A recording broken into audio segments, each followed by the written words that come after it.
Hello friends, welcome to our channel Navshakti study point. Friends, आज के इस वीडियो में हम डिस्कस करेंगे मैथ्स पेडागोजी से रिलेटेड कुछ इंपॉर्टेंट क्वेश्चंस पर। तो आइए इसी के साथ आज की वीडियो स्टार्ट करते हैं।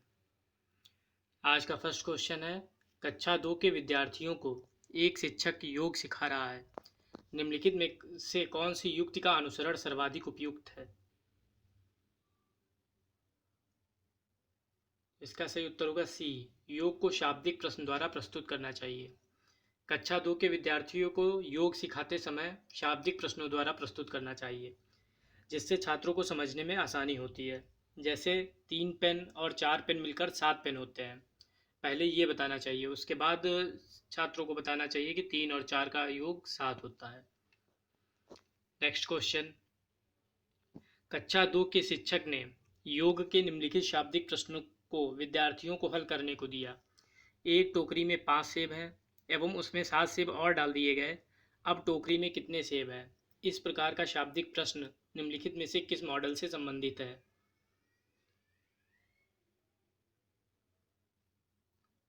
तो इसका सही उत्तर होगा डी, समुच्चयन। समुच्चयन का मतलब होता है जोड़ना। क्वेश्चन में कह रहा है कि एक टोकरी में 5 सेब हैं, उसमें 7 सेब और डाल दिए गए, यानी कि शिक्षक पूछ रहा है कि अब कितने, टोटल कितने होगा, यानी जोड़ के बारे में पूछ रहा है। तो ये जो प्रक्रिया है ये समुच्चयन से संबंधित है। नेक्स्ट क्वेश्चन, प्राथमिक स्तर पर गणित की पहेलियां मदद करती हैं। इसका सही उत्तर होगा डी, समस्या समझाने के कौशलों को प्रोत्साहित करने में।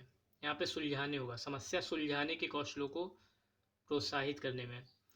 क्योंकि प्राथमिक स्तर के जो बच्चे होते हैं उनको पहेलियां पूछने से उनको गणित के प्रति रुचि उत्पन्न होती है तथा वे समस्या सुलझाने के नए नए तरीकों को खोजते हैं, जिससे उनमें समस्या सुलझाने के कौशलों का विकास होता है। नेक्स्ट क्वेश्चन, प्राथमिक स्तर पर गणित की पाठ्य पुस्तकों की सबसे अधिक महत्वपूर्ण विशेषताएं निम्नलिखित में से कौन सी हैं? तो इसका सही उत्तर होगा डी, संकल्पनाओं को मूर्त से अमूर्त रूप में प्रस्तुत करना चाहिए। प्राथमिक स्तर पर गणित को पढ़ाने के लिए सबसे पहले मूर्त रूप में जो चीज़ें उपस्थित हैं उनके बारे में बताना चाहिए, उसके बाद अमूर्त चीज़ों के बारे में बताना चाहिए। नेक्स्ट क्वेश्चन, ज्यामितीय समझ को विकसित करने के लिए निम्नलिखित में से कौन सा श्रेणी क्रम सही है? तो इसका सही उत्तर होगा बी, सबसे पहले मानसिक चित्रण आएगा। मानसिक चित्रण में बच्चा विभिन्न आकृतियों की पहचान करना सीखता है। उसके बाद आएगा विश्लेषण। विश्लेषण में बच्चा विभिन्न आकृतियों का वर्गीकरण करना सीखता है, जैसे कौन सी आकृति आयत की है, कौन सी वर्ग की है, ये चीज़ें सीखता है। उसके बाद आता है अनौपचारिक निगमन। अनौपचारिक निगमन में बच्चा जो है विभिन्न आकृतियों के गुण के बारे में ज्ञान अर्जित करता है, जैसे आयत के क्या गुण हैं या वर्ग के क्या गुण हैं। उसके बाद आता है औपचारिक निगमन। औपचारिक निगमन में बच्चा विभिन्न आकृतियाँ जैसे आयत वर्ग है तो इनके गुणों में संबंध स्थापित करना सीखता है। तो हमारा सही क्रम होगा बी वाला।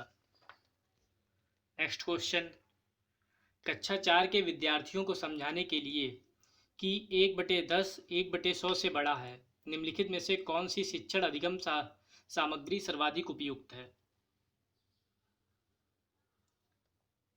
तो इसका सही उत्तर होगा बी, संख्या चार्ट। कक्षा 4 के विद्यार्थियों को ये समझाने के लिए कि 1/10 1/100 से बड़ा है, सबसे उपयुक्त तरीका संख्या चार्ट होगा। जैसे संख्या चार्ट में बना के हम उनको डिवाइड करके दिखा देंगे कि ये 1/2 है, ये 1/2 है, ऐसे ही 3 भागों में विभाजित करके 1/3, ऐसे ही 10 और 100 के बीच में अंतर हम दिखा सकते हैं। नेक्स्ट क्वेश्चन, गणित में त्रुटियों की एक महत्वपूर्ण भूमिका है, यह कथन है। तो इसका उत्तर होगा सी, यह कथन सही है, क्योंकि त्रुटियां यह बोध कराती हैं कि बच्चे गणित की अवधारणा की किस प्रकार रचना करते हैं और बच्चों को कहाँ पर सीखने में समस्या आ रही है, जिससे आगे चलकर हम उस समस्या का समाधान कर सकते हैं। नेक्स्ट क्वेश्चन, दो या दो से अधिक दो विमाओं वाली वस्तुओं की माप की तुलना करने के लिए निम्नलिखित में से कौन सा एक सर्वाधिक उपयुक्त है? तो इसका सही उत्तर होगा सी, प्रेक्षण। दो या दो से अधिक दो विमाओं वाली वस्तुओं की मापों की तुलना के लिए सबसे उपयुक्त प्रेक्षण होता है। नेक्स्ट क्वेश्चन, गणितीय संचालन उल्लेख करता है। तो इसका सही उत्तर होगा ए। गणितीय संचालन का मतलब क्या होता है? गणितीय विचारों को समाहित करने और संगठित करने की क्षमता का विकास करना। नेक्स्ट क्वेश्चन, कक्षा 1 और 2 के गणित शिक्षण और अधिगम के लिए निम्नलिखित में से कौन सा सही है? तो इसका सही उत्तर होगा सी। गणित का अन्य भाषाओं जैसे कि भाषा, कला इत्यादि में समाकलन किया जाना चाहिए। यदि गणित का अन्य विषयों जैसे भाषा, कला आदि में समाकलन किया जाए तो कक्षा 1 और 2 के बच्चों को गणित समझने में आसानी होगी तथा वे दैनिक जीवन में भी गणित का प्रयोग कर पाएंगे। और इसके साथ ही कक्षा 1 और 2 के बच्चों में तार्किक क्षमता का विकास भी होगा। नेक्स्ट क्वेश्चन, कक्षा 3 के विद्यार्थियों को आधे की संकल्पना का परिचय देने के लिए शिक्षक निम्नलिखित क्रियाकलापों की योजना बनाता है। शिक्षक को निम्नलिखित में से क्रियाकलापों का कौन सा श्रेणी क्रम अनुसरण करना चाहिए? तो हमें इसमें श्रेणी क्रम बताना है। तो कक्षा 3 के विद्यार्थियों को आधे की संकल्पना बताने के लिए सबसे पहले हमें बहुत सारे मूर्त पदार्थों को आधे में विभाजित करना चाहिए। सबसे पहले ये है मूर्त पदार्थ, जैसे कि बॉल है, उसको 2 आधे आधे भागों में विभाजित करके बताना चाहिए। उसके बाद चित्र दिखाता है जिसमें आधा प्रदर्शित किया गया है। कोई भी ऐसा चित्र दिखाना चाहिए जिसमें आधा आधा आधा दिखाया जाए। और उसके बाद कहानी या शब्दों के प्रयोग से आधे को प्रदर्शित करना चाहिए। और सबसे अंत में आधे का चिन्ह लिखता है।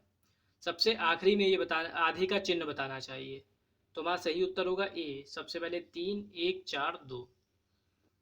नेक्स्ट क्वेश्चन, निम्नलिखित में से कौन सा सही नहीं है? पहला है 1 सेंटीमीटर 1 मीटर का शतांश है। तो ये सही है। यह है 1 मिलीलीटर 1 लीटर, यहाँ पे 1 लीटर होगा।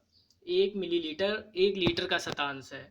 तो ये गलत है क्योंकि 1 लीटर बराबर 1000 मिलीलीटर होता है। नेक्स्ट है 1 लाख बराबर है 100,000 के, ये भी सही है। 1 करोड़ बराबर है 100 लाख के, ये भी सही है। तो वहाँ सही उत्तर होगा बी। 1 मिलीलीटर 1 लीटर का शतांश है, ये कथन गलत है। नेक्स्ट क्वेश्चन, सरस्वती गणित की शिक्षिका है। वह कक्षा 5 में आए धन संबंधी अध्याय पढ़ा रही है।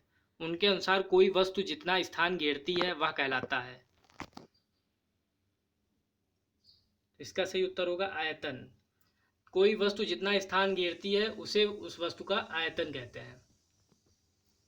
नेक्स्ट क्वेश्चन, पाइथागोरस प्रमेय को सिखाने के लिए एक शिक्षक ने शीट वितरित की जिस पर समकोण वाले 4 त्रिभुजों को खींचा गया था और बच्चे को त्रिभुज की भुजाओं के बीच संबंध खोजने के लिए कहा जाता है। उपरोक्त परिस्थिति में शिक्षक ने प्रयोग की। तो इसका सही उत्तर होगा बी, आगमन विधि।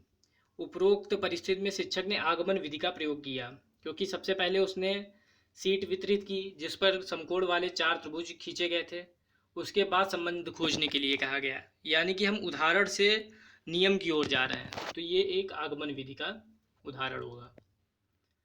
आज का लास्ट क्वेश्चन, गणित सीखने के संबंध में निम्नलिखित में से कौन सा कथन सत्य है?